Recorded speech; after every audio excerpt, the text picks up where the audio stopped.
ডিগবৈ চহৰৰ আৱাসিক এলেকাৰ মাজেৰে পাৰ হৈ যোৱা নলাৰে বৈ আহিল খাৰুৱা তেল। ডিগবৈ চহৰত অৱস্থিত ৰাষ্ট্ৰীয় বিদ্যালয় আৰু ফুৰকানিয়া মাদ্ৰাছাৰ দাঁতি কাষৰীয়া আৱাসিক এলেকাৰ মাজেৰে পাৰ হৈ যোৱা নলাৰ পৰা হঠাতে বৃহৎ পৰিমাণৰ তেল বৈ গৈছিল, যাৰ ফলত এক অপ্ৰীতিকৰ ঘটনা সংঘটিত হোৱাৰ সম্ভাৱনাৰ বাবে মানুহৰ মাজত ভয়ৰ সৃষ্টি হৈছিল। ডিগবৈ শোধনাগাৰৰ পৰা উদ্ভৱ হোৱা এই দুৰ্গন্ধযুক্ত নলাটোৱে দীৰ্ঘদিন ধৰি স্থানীয় লোকসকলৰ বাবে সমস্যা আৰু আতংকৰ সৃষ্টি কৰি আহিছে। ডিগবৈ পৌৰসভাৰ অন্তৰ্গত ১ নং ৱাৰ্ডৰ প্ৰাক্তন ৱাৰ্ড সদস্য বসন্ত প্ৰধানৰ গৃহত তেলৰ পানী প্ৰৱেশ কৰাত ঘৰৰ লোক চিন্তিত হৈ পৰিছে। ৰাষ্ট্ৰীয় বিদ্যালয় আৰু ফুৰকানিয়া মাদ্ৰাছাৰ দাঁতি কাষৰীয়া নলাটোৰ কাষতে লাগি থকা লোকসকলে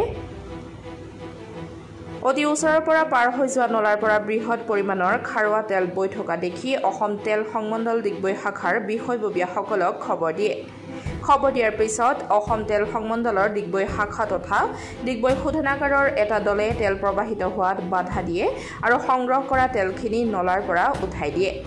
স্থানীয় লোকসকলে দিয়া তথ্য অনুসৰি দীৰ্ঘদিন ধৰি নলাৰ মাজেৰে ডিগবৈ শোধনাগাৰৰ পৰা মুকলি কৰা তেলৰ ফলত তেওঁলোকৰ মূৰৰ বিষ হৈ আহিছে।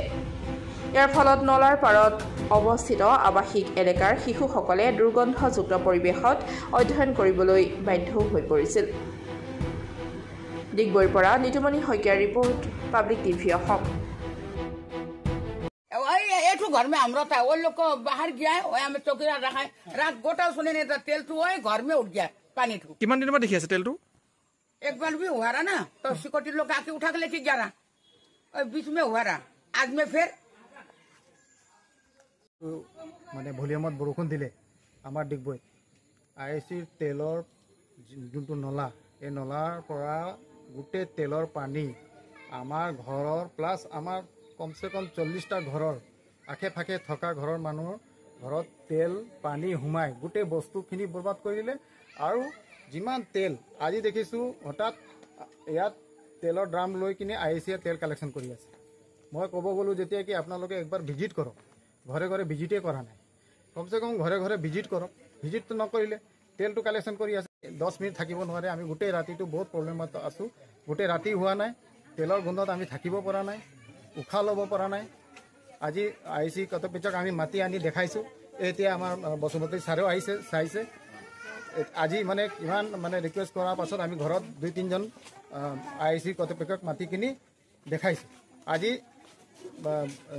এটা তৰ্ক বিতৰ্ক হোৱাৰ পাছতে আমাৰ ঘৰত আহি কিনি চাইছে।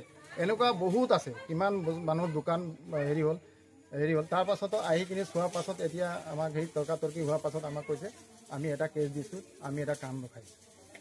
এওঁ যোনটো আমাৰ এইটো প্ৰব্লেম আজিৰ পৰা নহয়, আজি দীৰ্ঘদিনৰ প্ৰব্লেম। আমি কৈ থাকোঁ আৰু আইএসিৰ ভিতৰত আমি যে কমপ্লেইনটো লৈ যাম, কমপ্লেইনটো লৈ যোৱাৰ কাৰণে আমি কেইটামান পাছ বনাব লাগিব, কিমান দিন ডেট লাগিব, এইটো আমি মানে আপোনালোকৰ মাধ্যমত আমি সুধিব বিচাৰিছোঁ। CSR আণ্ডাৰত যে থাকে কিছুমান কাম, এইটো কৰিব লাগে না নালাগে? আপোনালোকে 10 মতে আহিছে, আজি আপোনালোকে থিয় হৈ আপোনালোকে নিজে উশাহটো লৈ আপোনালোকে গম পাইছে নাই কি আপুনি থাকিব পাৰে, এক ৰাতি থাকিব পাৰিব? আমাৰ ঘৰত আলহী আহি কিনি গুচি গৈছে, আপুনি নিজে কওক কেনেকৈ থাকিব আপুনি? তো আমি এইটো নাই কথা কওঁ, আমি কপাৰেট কৰিম, আপোনালোকে আহক। আমি ভাল পাইছোঁ, আমাৰ এছিয়াৰ চবতকৈ প্ৰথম ৰিফাইনেৰী আমি ভাল পাওঁ। আমাৰ এইটো আমাৰ এটা গৰ্বৰ বিষয়। এই ৰিফাইনেৰীটোৰ কাৰণে আমি কি কৰিব লাগে আমি কৰিম, আপোনালোকে আমাকো হেৰি কৰক। তেলটো ক'ৰ পৰা আহিছে বুলি ভাবিছে? তেলটো NTF-ৰ পৰা ডাইৰেক্ট আহিছে। আজি আপোনালোকে নিজে চাওক, ড্ৰামে তেলটো কালেকশ্যন কৰি আছে। তাৰ মাজতে আমি যেতিয়া ক'ব গ'লোঁ আমাকে উল্টা চাৰ্জ আৰু স্থানীয় বোলে থানাত বোলে আমাৰ নামত হেৰি দিছে, বোলে কেছ দিছে। কি কেছ দিছে বোলে তাৰ বোলে আমি চাৰ্জ কৰিছোঁ। এটা পত্ৰকাৰত যদি সুৰক্ষিত নহয় ইয়াত, তেতিয়া এই মানুহটো মোক ডাইৰেক্ট ব্লেম লগাইছে। তাৰমানে আপুনিতো আহি কিনি প্ৰেক্টিকেল চাবতো দূৰে কথা, উল্টা আমাক মানে হেৰি কৰি আপুনি যিমান মানে ইছ্যুটো মানে বন্ধ কৰি গুচি যোৱা বিচাৰিছে আপোনালোকে। কেই নম্বৰ ৱাৰ্ড? এইটো 1 নম্বৰ ৱাৰ্ড। মই প্ৰাক্তন ৱাৰ্ড মেম্বাৰ আছিলোঁ, এতিয়া মোৰ ৱাইফ ৱাৰ্ড মেম্বাৰ। আপোনাৰ নামটো কি আছে? মোৰ নাম বসন্ত প্ৰধান। এতিয়া মই এইটো কাৰণে আইএসি কি বিচাৰে এতিয়া? আমি বিচাৰিছোঁ আপোনালোকে মাধ্যমেৰে আইএসিয়ে যে কমচে কম নিজৰ দায়িত্বটো পালন কৰে। তাহাঁতৰ নিজৰ দায়িত্বটো কি হয়, খালি তেলটো কালেকশ্যন কৰি লৈ গৈ এইটো দায়িত্ব সামৰিব নালাগে। তাহাঁতি এই নলাৰ ওচৰত থকা মানুহখিনি কি প্ৰব্লেম হৈছে, ইহঁতে উশাহ ল'ব পাৰিছে না নাই, ইহঁতে থাকিব পাৰিছে নাই, ইহঁতৰ বয় বস্তু কিমান বেয়া হ'ল, এইটো ইহঁতে কমচে কম লওক। ইহঁতে বেলেগ বেলেগ জেগাত CSR ফাণ্ড ঘটনা এইবাৰ হৈছেনে? এই ধৰণৰ ঘটনা আজি 2 মাহ আগত এটা ফুটেজ আছে, মই আপোনাক দিব পাৰোঁ। এই 2 মাহ আগত এইটো আপুনি আমাৰ ৰাষ্ট্ৰীয় বিদ্যালয়ৰ ওচৰতে এটা ব্ৰেকেটিং লগাই তেল উঠাই লৈ গ'ল। আজি 4 দিন কণ্টিনিউ লৈ গ'ল। এইটো ফুটেজো আছে। তাৰ পাছতো ইহঁতে কৈছে এই কণ্টিনিউ হৈ থাকে। কালি ন' ডাউট বৰষুণৰ ভলিউমটো বেছি আছিলে, কিন্তু আপোনালোকৰ যে তেলটো বাহিৰত ওলাই যায় এইটো ব্যৱস্থা আপোনালোকে কেলে কৰিব নোৱাৰে? এই তেলৰ এইটো নলাটো মোৰ ইয়াত 51 ইয়াৰ্ছ হৈ গ'ল ইয়াত থকা, আজিলৈকে আপোনালোকে এটা নলা বনাব নোৱাৰিলে। এইটো কি হয় কথা? আপোনালোকে CSR ফাণ্ডটো ক'ত যায়? ক্ষতিপূৰণ দিছেনে? ক্ষতিপূৰণৰ কথা বাদ দিয়ক। আজিৰ পৰা 5 বছৰ আগত মই এটা মই যেতিয়া ৱাৰ্ড মেম্বাৰ আছিলোঁ তেতিয়া মাছে হুহেতো মই ফটো উঠাই তাহাঁতক দিছিলোঁ। ক্ষতিপূৰণৰ কথা মই মানে বিচাৰিছিলোঁ। মোক মানে কিমানবাৰ গ'লোঁ, কিমানবাৰ আহিলোঁ, কোনো ঠিক নাই। দিম বুলি কৈ থৈ দিয়ে। আজি মণ্ডল আহিছে, আমাৰ স্থানীয় আমাৰ ত্ৰিপুৰা টাউন কমিটিৰ ইঞ্জিনিয়াৰ আহিছে, আমাৰ ভাইচ চেয়াৰমেনো আছে।